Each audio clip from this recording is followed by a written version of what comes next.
sama gue Pria Linggar Rucita, biasa dipanggil Linggar, di acara ICPR Podcast. Podcastnya gue banget. Dan hari ini kita kedatangan tamu spesial. BTW, bintang tamu kita boleh kali kita buka masker? Boleh. Tadinya gue mau begini, gue pikir lo nawarin buka baju. Oke, jadi kita kedatangan tamu Sultan Sahbana Iman. Halo. Bener nggak? Iya benar. Benar, Sultan Sahbana Iman. Sultan itu biasanya orang kaya ya? Iya, Sahbana itu apa? lagi merintis tapi. Oh, amin. Iya. Sahbana itu apa? Sahbana itu diibaratkan kayak apa ya? Padang masyar. Padang masyar. Aku baru masyar. Apa sih padang rumput gitu? Oh, padang rumput. Iya.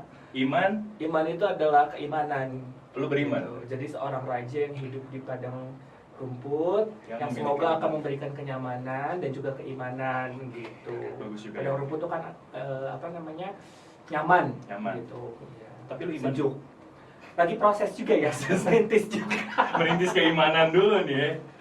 Oke, BTW nih. Kabar baik?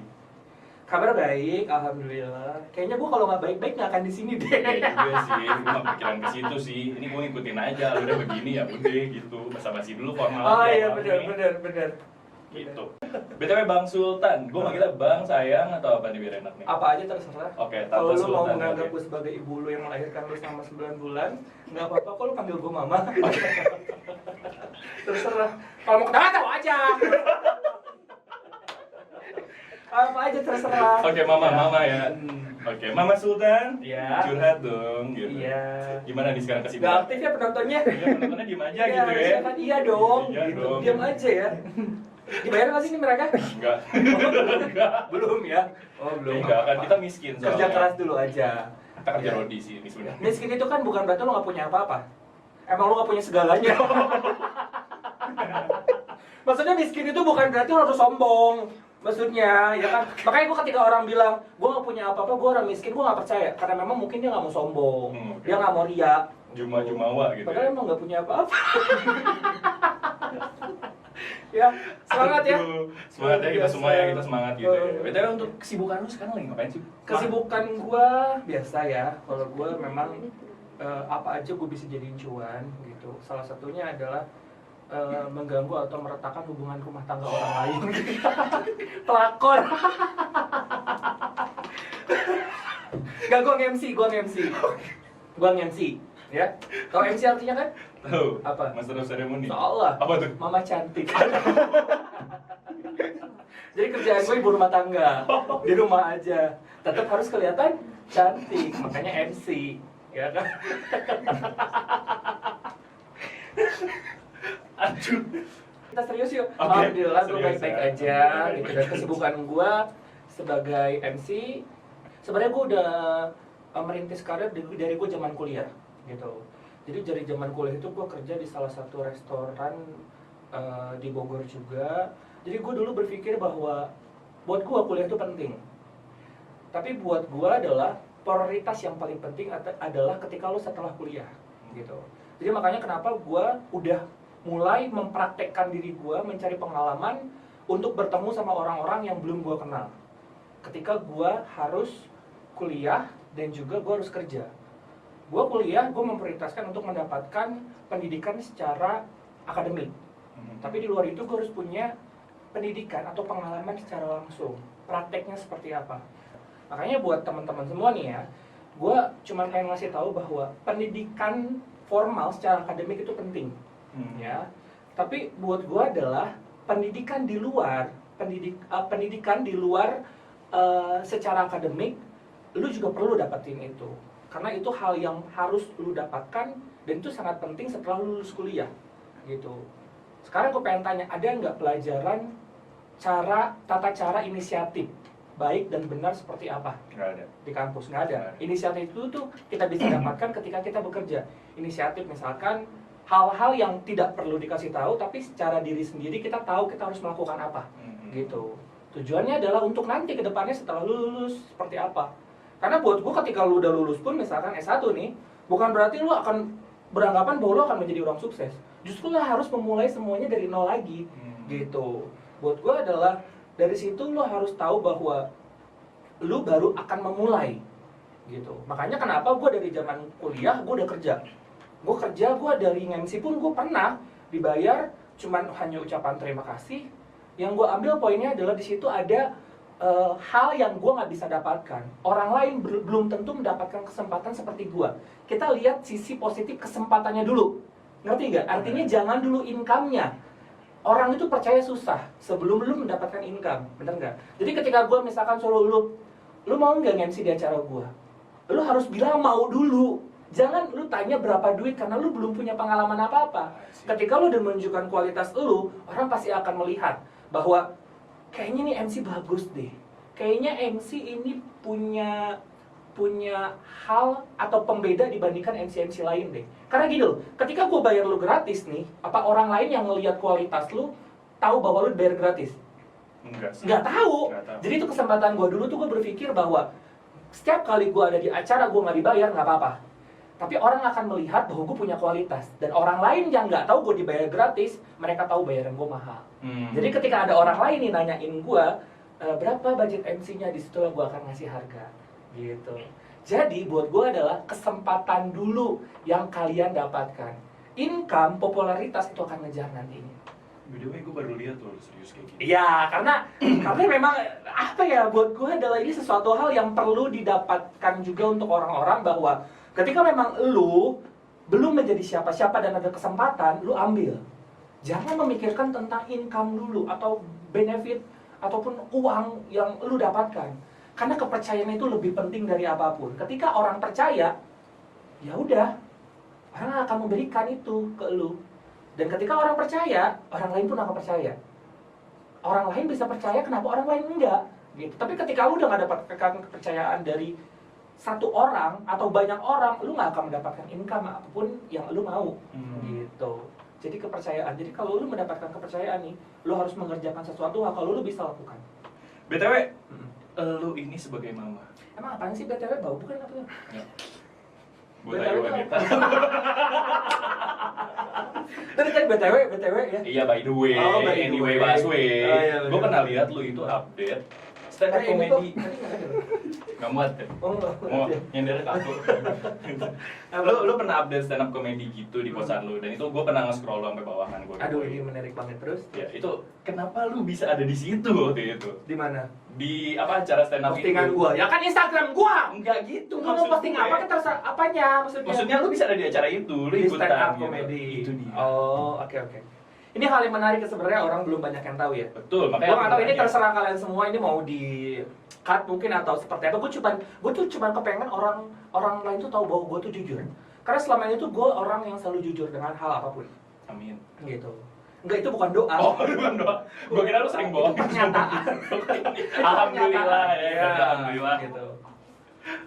Jadi gue stand up itu memang karena gue ngerasa bahwa MC itu nggak hanya sekedar lu komunikasi dan lu melakukan sesuatu hal yang memang sudah di briefing. Buat gue enggak. MC itu lu harus peka tentang situasi. MC itu lu harus lucu. MC itu lucunya juga bukannya sekedar lu sendiri yang paham. Makanya kenapa gue stand up comedy. Adanya stand up comedy itu artinya mengasah kelucuan lu, jokes lu, kira-kira bisa diterima nggak sama orang banyak. Buat gue adalah mungkin memang kebanyakan pembawa acara mereka ngelucu, ya udah hanya sekedar ngelucu gitu. Lucu nggak lucu menurut mereka. Ini gue bilang menurut mereka ya. Gue nggak tahu siapa, maksudnya sebagian ya. Mereka berpikir mungkin ya udah, yang penting gue udah berusaha untuk ngelucu. Gitu. Lucu nggak lucu ya udah terserah gitu. Kalau gue enggak. Jadi buat gue ada prosesnya. Sampai akhirnya kenapa gue bisa mengeluarkan jokes yang secara spontan itu sebenarnya udah diuji. Secara spontan memang kelucuan gue sudah diuji, atau secara spontan memang kelucuan gue pada saat itu memang muncul. Ngerti nggak? Spontan aja gitu. Makanya kenapa buat gue nggak setuju dengan orang-orang yang bilang bahwa MC itu hanya sekedar ngomong doang gitu.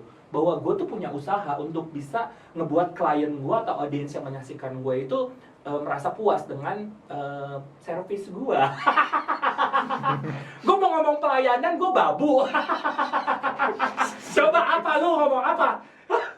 Apa? Coba lu kalau jadi gue mau ngomong apa? Gue bingung gue harus ngomong apa. Jasa gue gitu, jasa Apa? Gue Gojek? Gue Grab? Kan enggak. Coba, udah lu ya aja bingung. Iya. Gue ketika gue harus ngomong servis gue gitu kan. Gue jasa kan gue bukan Grab. Gitu kan. Ya pokoknya begitu servis ya. Ya.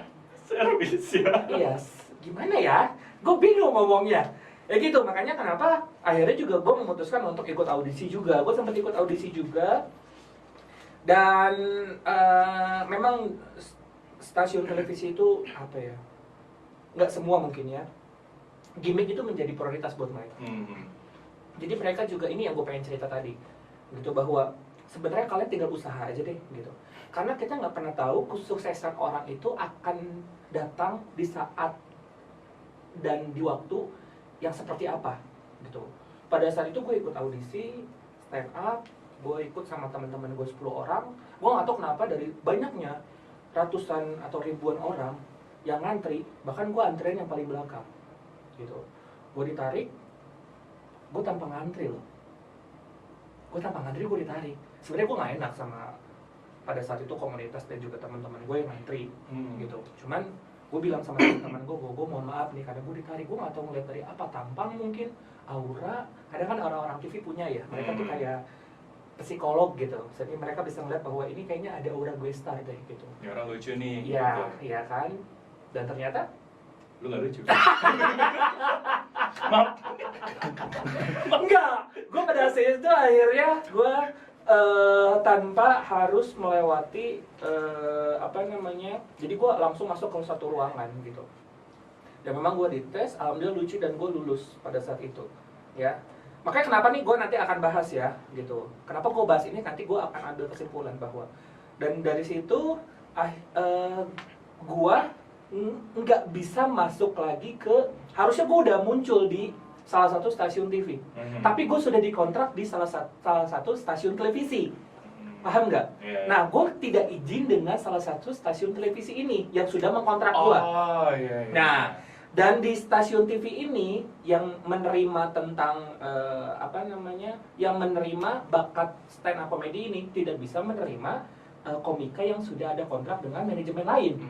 Nah, benar. Akhirnya gue nggak bisa masuk ke situ. Makanya kenapa gue bilang bahwa di situ ada kesempatan. Ada kesempatan di mana sebenarnya gue bisa mencoba untuk melewati batas hal-hal yang sebenarnya teman-teman gue nggak bisa lakukan.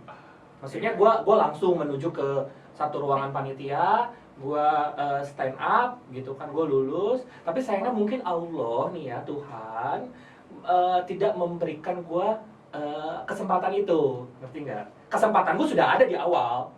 Padahal sebenarnya gue bisa aja nolak. Nggak mas, saya pengen ngantri sama teman-teman saya, gitu.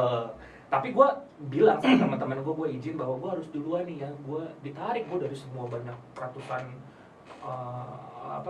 ribuan orang yang ngantri, gue ditarik duluan, gitu. Oh ternyata memang Allah tuh punya cara untuk memberikan kesuksesan untuk umatnya masing-masing gitu. Padahal gue ada kesempatan itu, tapi ternyata pada saat itu ada perdebatan antara satu manajemen dengan manajemen lain bahwa gue nggak boleh masuk ke situ. Ya udah akhirnya gue hanya tujuan gue sekarang adalah gue stand up comedy untuk mengasah kelucuan gue, hobi gue gitu. Dan nantinya kedepannya kalau misalkan memang ada kesuksesan yang timbul dari apa yang gue udah lakukan gitu, buat gue itu bonus gitu. Betulnya bahas-bahas yang tadi kita sebutin gimmick ya. Gimmick itu gue pernah nonton nggak tahu mungkin gue salah lihat atau apa. Ya, gue pernah nonton lu di salah satu stasiun TV dan ini kata yang di TV kan? Enggak kan? Di YouTube kan? Di YouTube. Wow, Ama aja. Gue pernah lihat dia itu ada masalah sama cewek yang katanya ya, atau selingkuh atau apa ya gitu ya. Itu gimmick kan ya. Tapi itu real banget kelihatannya. Itu gimmick. Ya. Cuma Karena di situ ada kesempatan. Iya, betul. Ada kesempatan untuk gue dapet duit. Oh, dapet duit itu. Kan gue bilang, selagi ada kesempatan lu ambil. Bener nggak? Sukses atau enggaknya itu urusan belakang. Tapi ngikutin. Iya, ngikutin. Gue bilang, ada kesempatan lu ambil. Karena kesempatan itu nggak mungkin datang 2 kali. Tapi dan ternyata setelah itu gue diundang lagi. Berarti kesempatan gue muncul 2 kali. Nah, ya kan? Makanya setelah nonton, ini kayaknya gue pernah nonton deh. Kayaknya orang banyak beban banget deh. Gue pengen tanya sama lu, siapa umat manusia di dunia ini yang punya masalah percintaan yang mau di-share di TV? Nggak ada. Gak ada. Gue bilang, gue ngomong sama lu semuanya. Gak ada ya. Kita nggak usah sebutin siapa dan stasiun apa, gitu kan. Soal percintaan, masalah keluarga itu private buat kita, tau gak lu? Di-share, kamu udah selingkuh. Gitu. Aku selama ini nyariin kamu nggak ada kabar. Ya kan, padahal ngumpet di bawah kasur. Ya kan? Ya itu gimmick lah. Karena kalau buat gue gini loh, orang Indonesia itu nggak perlu dikasih tahu kayaknya gimmick atau enggaknya ya. Karena buat gue juga mereka pintar lah bisa melihat gitu. Tapi sayangnya orang Indonesia itu tahu bahwa itu sebenarnya gimmick. Tapi lo harus tahu bahwa masyarakat kita nih, apa yang masyarakat kita punya itu nggak dipunyai atau nggak dimiliki oleh masyarakat lain. Apa Luar tuh negeri. contohnya tuh? Emosional. Bapak. Bukan baperan loh, emosional maksudnya gini loh. Dia tahu bahwa sinetron itu settingan. Iya, Udah ada skrip. nonton. Ya kan, tapi tetap nonton. Karena orang Indonesia tuh suka sama sesuatu hal yang ngebuat emosional mereka tuh menggebu-gebu. Oh, itu yang membedakan kita, ya netizen kita ini dengan Iya, yang lainnya. benar gitu. Makanya kenapa masyarakat kita itu untuk rating-rating yang berhubungan dengan pergimikan, perdebatan gitu mereka suka. Pantes Udah jadi tahu. konten ya. Iya, pantas saya jadi konten gitu. By the way lagi, Nah, gue inget lu itu pernah nyebutin di stand up-nya lu. hmm. Lu tuh sebelumnya pas nge-MC tidak agak memamah-mamahkan diri lu, ya kan? Berarti sebelumnya gimana tuh? Jadi gini loh, luar biasa ini pertanyaannya ya. Nggak apa-apa kan, tapi nggak apa-apa. Nggak apa-apa, karena gini loh buat gue. Kita berbicara kembali lagi ke gimmick. Gini loh, di era milenial seperti ini, Milenial. ya kan, kita harus bisa menyesuaikan dengan kebutuhan dan juga kemauan audiens. Apa yang kita sajikan itu menjadi ketertarikan kan enggak untuk mereka yang menonton. Sama hal seperti gue berpikir bahwa saat itu gue ada kesempatan untuk menjadi MC, gitu kan, menjadi pembawa acara, gitu kan. Sampai akhirnya gue melihat bahwa ada bakat terpendam. Enggak sih, bukan bakat ya. Jadi gue melihat bahwa ternyata setelah gue analisis ya, jadi gini loh, setiap pekerjaan itu kita juga harus menganalisis loh. Apalagi pekerjaan seni ya, gitu. Ketika kita tahu bahwa kenapa Sheila on 7 sampai sekarang, di zaman era bapak lu, sampai zaman sekarang, lu yang masih dikatakan sebagai pemuda, itu masih terkenal. Karena lagu-lagunya memang gampang untuk dicerna, diingat, ngerti nggak? Dan gue nggak tahu gimmick apa, formula apa yang yang dituangkan dalam setiap lirik lagunya gitu. Gue nggak tahu gitu kan. Nah itu yang gue lakukan gitu. Jadi memang kebetulan gue ini orangnya bawel, pecicilan, nggak mau diem gitu kan. Sampai akhirnya gue bikin formula, gue pengen MC dengan cara kecewe-cewean. Tapi orang hanya cukup tahu gue nge-MC dengan cara kecewe-cewean di atas panggung. Dan alhamdulillah kebawa sampai turun panggung. Kebawa sampai turun panggung, ya kan? Di atas gue dipanggil mama, di bawah gue dipanggil bunda. Pulang gue dipanggil teteh. Kalau malam dipanggilnya? Kalau malam nggak usah dipanggil lah. Langsung Siap saji.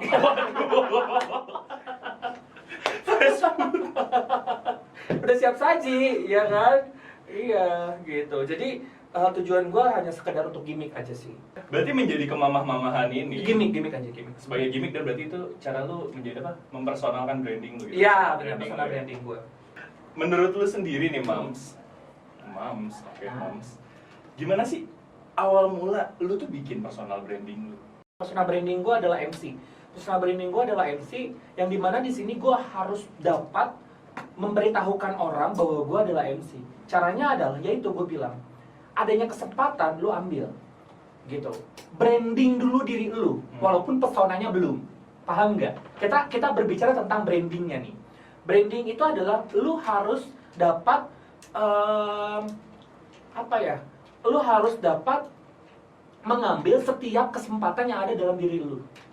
Nah, ketika memang lu sudah dapat, lu branding diri lu, kita nggak berbicara tentang nominal ya, gitu. Karena orang lain tidak pernah tahu lu dibayar berapa. Branding diri lu, seperti gua ambil job MC walaupun gua nggak dibayar.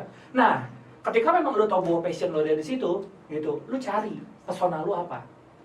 Sama halnya seperti gue mencari tentang gimmick gue di atas panggung dengan MC dengan cara ke cewek-cewekan gitu. Jadi artinya memang sulit, tidak mudah sih sebenarnya, tapi itu bisa gitu. Persona branding itu bisa dibuat. Walaupun memang dalam satu persona branding pasti akan banyak perubahan. Lu memang ingin mungkin mempesona branding diri lu yang apa ya? Yang dikatakan orang yang apa ya? Brengsek. Dapat memotivasi gitu kan, Okay. atau brengsek gitu Brengsek kan. lah, brengsek. Ya mungkin lu merasa bahwa diri lu brengsek, tapi kan nggak semua orang yakin bahwa lu adalah brengsek gitu. Buat gue persona branding itu memang ada akhirnya dari diri sendiri gitu. Dan persona branding gue memang sudah gue rintis dari sebelum gue ingin menjadi MC. Jadi MC itu sebenarnya gue kayak nggak sengaja gitu. Gue membranding diri gue ambil kesempatan, tapi ternyata dari situ ada pesona yang gue buat gitu. Sampai akhirnya alhamdulillah bertahan sampai sekarang gitu. Seberapa besar sih pengaruh sosial media? Lu punya dong. Iya. Gua kepoin TikTok lu, gua kepoin Instagram lu, gua nggak nemu Twitter lu, gua nggak nemu Facebook lu. Iya. Ya, gua nggak tahu lu main apa kagak. Tapi seberapa besar sih pengaruhnya sosial media buat lu? Kalau Instagram itu seberapa penting media sosial ya? Gitu kan. Sangat penting sekali untuk gue, karena setiap kali sekarang orang nanya tentang pekerjaan gue, orang pasti akan nanya hal apapun ya, gitu. Maksud gue bukan hanya sekedar MC, tapi jualan pun, gitu kan. Orang pasti akan langsung tanya Instagramnya apa, gitu. Makanya kenapa Instagram itu juga jadi salah satu alternatif gue untuk mempersonalkan branding gue, walaupun secara media sosial ya, gitu. Karena gue juga kadang bingung sama orang gitu. Kenapa mereka lebih yakin untuk melihat sosial media dibandingkan ketemu langsung? Gitu. Ya kan, banyak sekarang hal-hal yang berhubungan dengan orang tuh lebih bahagia sama dunia maya. Gue nggak tahu kenapa ya, gitu. Padahal makanya gue selalu menampilkan foto-foto atau video gue memang sesuai dengan persona branding gue gitu. Gue sebenarnya pengen gaya yang manly banget gitu, kayak di foto, di posting di Instagram kayak yang cowok banget gitu kan, pengen banget gitu. Cuman kan gue takutnya mikirnya orang, aduh ini kayaknya MC serius banget deh gitu. Serem nih ya. Iya gitu kan, makanya gue bilang kayaknya nih MC pembawa acara untuk 17 Agustusan deh gitu. Assalamualaikum. Tahu gak sih lu yang bendera dikibarkan? Tahu gak sih lu ya kan? Iya, karena gue pengen banget manly gitu. Cuman kata gue enggak deh, kok kayaknya media sosial itu udah mulai jadi persona branding buat kita gitu. Nah kalau TikTok nih ya, nah gue dari TikTok gue belajar satu hal bahwa ambisius itu perlu, tapi jangan terlalu melebihi batas kemampuan lu. Maksudnya gini loh, teman-teman gue nih yang mereka TikTokan, ya karena buat gue bahas TikTok tuh kayaknya sekarang orang udah banyak ya. Jadi bukan hal yang norak kayak zaman dulu gitu, ngerti nggak? Kita tahu di zamannya Bowo ya, gue yakin kayaknya pada tahu deh Bowo kan itu kayak pioner gitu kan ya, TikTokers gitu kan ya. Yang kalau misalkan lo datang harus pakai apa namanya, pakai tiketing ya. Ada dulu. Ya. Makanya lo ikutin. Gue beli tiketnya waktu itu. Bener, lo beli? Beli. Nah, kalau gue udah masuk ke dalam. Orang dalam soalnya gue. Bagus. Gitu. Pakai baju-baju catur ya. Iya, kayaknya kalau dulu kalau bahas TikTok apa ya? Mungkin kayak apa sih norak gitu. Kalau sekarang kayaknya udah terlalu banyak orang yang ikut ya, karena menurut gue itu salah satu hiburan juga gitu di saat orang lagi stres gitu kan ya sama masalah hidup gitu kan, entah apapun masalahnya gitu kan. Ya nggak semuanya juga diceritain kan gitu kan, tapi itu salah satu hal yang kayaknya bisa bikin orang bahagia gitu. Teman-teman gue pada bikin TikTok pengen viral dan yang lainnya, gue jujur bikin TikTok gue cuman hanya iseng-iseng doang, jadi gue mau postingnya ada di Instagram, gue posting di TikTok, jadi kayak repost gitu. Sampai akhirnya ternyata viral gitu, viral dan ditonton hampir 1 juta, 10 juta gitu. Jadi buat gue adalah gue di situ nggak ambisius, tapi di situ Allah ngasih kesempatan ke gue. Change yang tadi dibahas ya. Nah itu gue bilang, jangan terlalu ambisius. Lu lakukan aja yang terbaik, karena gini loh, ketika lu ambisius sama sesuatu hal, bahwa gini deh, sekarang kita bahas hubungan percintaan deh. Ketika lu ambisius sama satu wanita bahwa dia akan menjadi jodoh lu, ketika lu merasa bahwa dia adalah pilihan terakhir lu dan ternyata itu bukan jodoh lu dan Allah punya rencana lain, lu akan seperti apa ketika lu tahu bahwa harapan lu besar terhadap wanita itu? Lu bisa stres, lu bisa mengorbankan mimpi-mimpi lu bisa mengecewakan orang-orang di sekitar lu, orang tua yang apa ya? Yang berharap bahwa anaknya harus sukses. Banyak sekarang orang-orang yang tidak sukses karena hal sepele, tau gak sih lu? Kayak gue sampai sekarang, gue nggak ambisius. Teman-teman gue, lu bakal bisa jadi artis, lu bakal bisa jadi terkenal, gue mah jalanin aja. Gitu. Makanya gue ke siapapun, gue merasa bahwa gue bukan siapa-siapa, gitu. Karena kita nggak pernah tahu loh, derajat seseorang pada saat kita menghina atau ngomongin dia, besoknya dia akan jadi apa. Gitu. Makanya buat gue adalah jangan terlalu ambisius, tapi lu lakukan yang terbaik. Paham gak sih?